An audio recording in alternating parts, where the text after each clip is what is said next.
Hey guys, welcome back. We've got plenty of gems saved up, and we've got the beast event going on right now. We've got beastly portals, so a whole bunch of beasts in the portals as well. I'm going to go ahead and do a few heroic summons here with the goal at trying to get Pygnius Maximus. I did just close out, got Ignis the Mad to the 6-star level. Should be showing up right about there. Yeah, so he won't be showing up for me anymore in the portal. I was kind of holding out for that.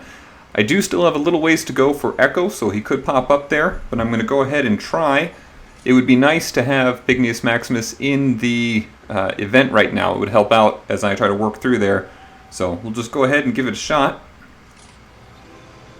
And go with the times 10.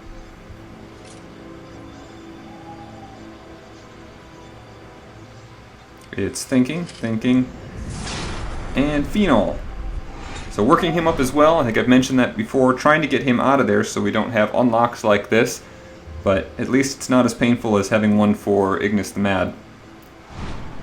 And we should have a higher chance for beasts right now, but that doesn't guarantee anything. It is nice to have these Coldfire Evos.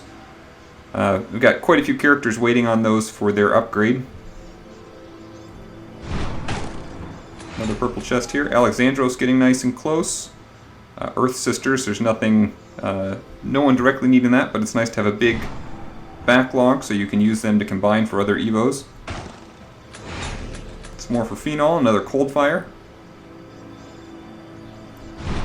Let's see what else we can get. Alright, a Spirit. Again, most of those are done. Some Yokozuna, and forget what that one is, but I see I need quite a few of them. Julius, alright. I've got a ways to go before I can get him to the 5-star level, but any tokens I can get for him are appreciated. Overlord Executum is one I'm working pretty hard to get actually up to higher star levels. One of my favorite characters here, I've got about 4 or 5 favorites there, a lot of them in that undead team with Overlord Executum, Lord Zom. I'm actually bringing in Augustus as well into that team, even though he's not undead. Just a really powerful character, another one of my favorites there. The one nice thing with Overlord Executum is it's really hard to get tokens for him, but you can get them periodically from the Tower of Ponage shop. And so I've been using my extra Ponage points there to try to level him up. Another gold chest here, a few for Echo. And a purple chest. So we've got enough for Alexandros to get up to that next level. We didn't get Pygnius Maximus, but I'm going to go ahead with one more set of rolls. Cross our fingers for him. It's not critical to get him during this time, but it would be nice to have him unlocked. And I've got plenty in case they put a new character out anytime soon. I should still be able to have plenty of rolls and guarantee myself that new character as well. Alright, some more for Pygnius Maximus. Getting close. If I can get to 250, that means when I do get him unlocked, I'll be able to go straight to the 5-star mark. So that's really the goal for him. And I believe those are actually runed Evos. So the ones I got earlier as well, I couldn't think of the name. Life Reaper Brahm, another one I'm trying to get out of the portal, but still nice to get big chunks of tokens for him. Another fun, strong character, a little bit squishy, but really powerful skills, including that Team Leech to heal the whole team with. Yokozuna. You can see again just how many of these, even with just the number I've done so far, we've gotten hero unlocks for, all of the characters now, besides Echo, that could have been taken out of here, so just how critical it's going to be to get them out of the heroic portal.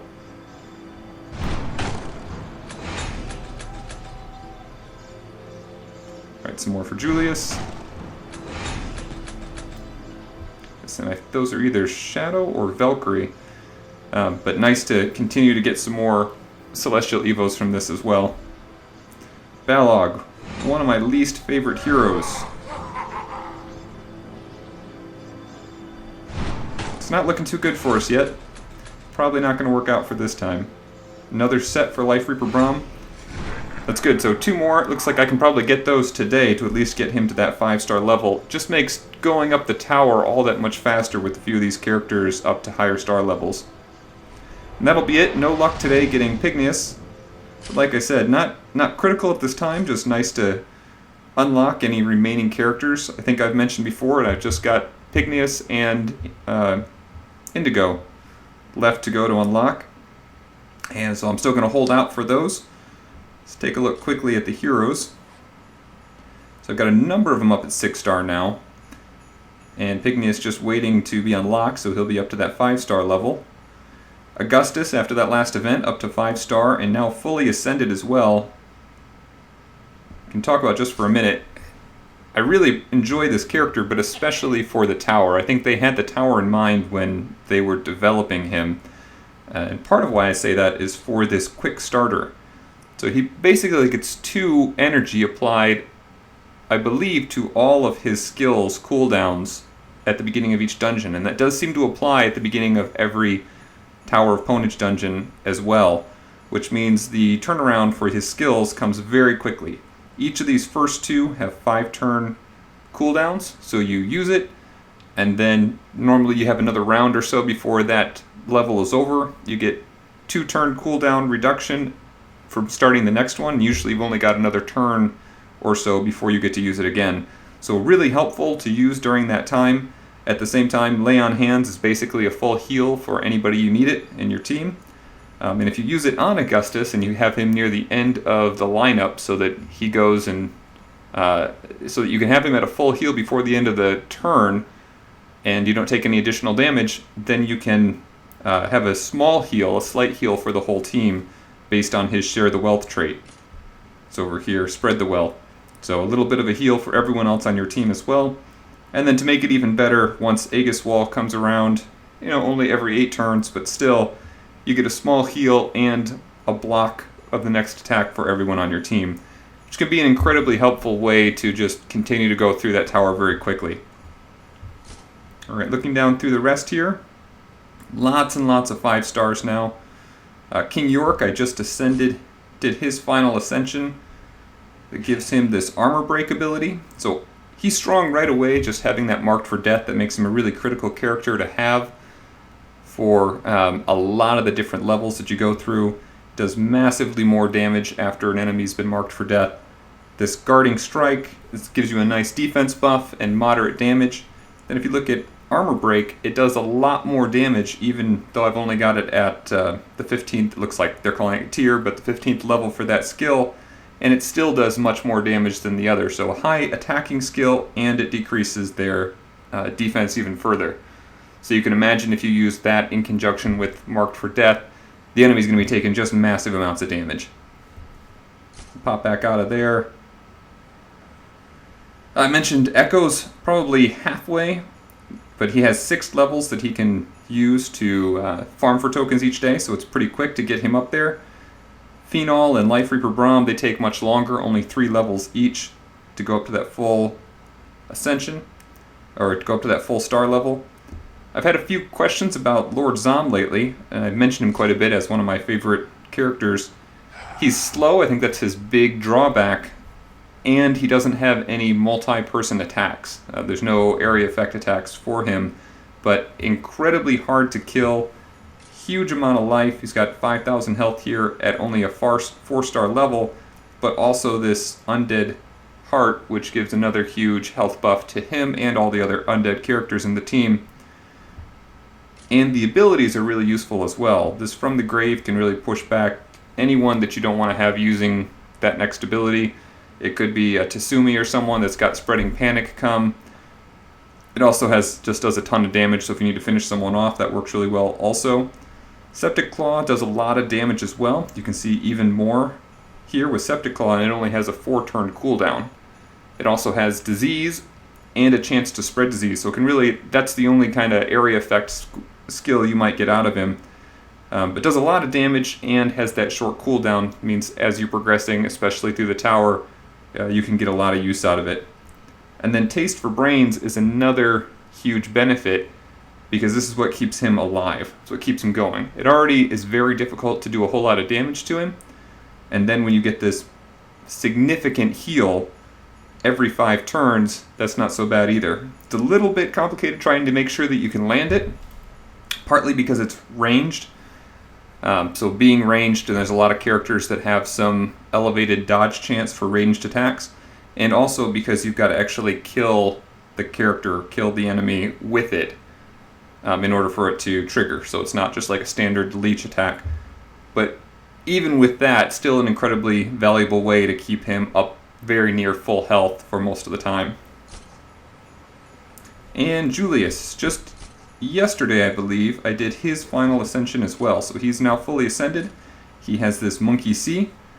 Haven't been able to fully level all those things up yet, especially with the thought that I might be getting Pignus. I wanted to leave a little bit of gold left over. But you can see for this one as well, this works really well when coupled with, was it Spore Cloud? So he's going to attack. It's kind of, there's a lot of these things that work together well. He's going to attack after any other character takes a turn. So if you can use Rocky here, try to get into his skills real quick. If you can use Rocky and use the Spore Cloud, and everyone on your team gets to have those 2 attacks, then every time if Julius has used that Monkey C skill, then you're going to get 2 attacks. You're going to get an attack right after each character, even though they're attacking twice. So you can get a whole lot of attacks with that. I think that's been a popular way to go through some of the event dungeons as well. And you get some other bonuses. There's a crit bonus to the group from Rocky. So he has that's right here, right? Pop it up, Nature's Fury. So a bonus to crit for all nature allies, which obviously Julius falls into. And if you get him up to his next ascension, that goes to an even larger percentage. So I've got one last ascension for him to go. So those 2 work really well together. That's most of it. There's a few down here. The Stone Crusher, this is just like Rogar up above. It's supposed to be his father in terms of the storyline. It is very difficult to get him up to higher star levels, so I haven't actually spent very much time at all. There's only one level that you will be able to farm tokens for him, and that's the very last level. I've had some players ask where he comes from, and it's that same place. You unlock him when you finish the very last campaign dungeon. Let's take a look. This Garden of Evil. So that's the last campaign dungeon. After you finish it, you unlock him, and if you want to continue, each day you can farm to get a single token for him. His skills are very similar to Rogar's. There's just a quick overview, except he adds on the Electrify or the Lightning effect on them, which can do a little extra damage, but otherwise his stats, I believe, are identical. I've gone through those at a different time, and so very similarly statted and armored as well. A good character, just very difficult to get above to very high star levels. Alright, and that's a quick overview of the characters for now. That's all we've got. We'll talk to everyone soon. Thanks again for watching. If you liked this, then you're going to love what we have coming out next. Don't forget to like and subscribe for more mobile gaming videos, or check out the rest of the channel for more tips and tricks. If you don't have this game yet, feel free to download it from the sponsored link in the video description below. These downloads help us support the channel and help us to continue to put out more great videos. Thanks again for all your support, and come back soon as we continue our quest, seeking every possible advantage.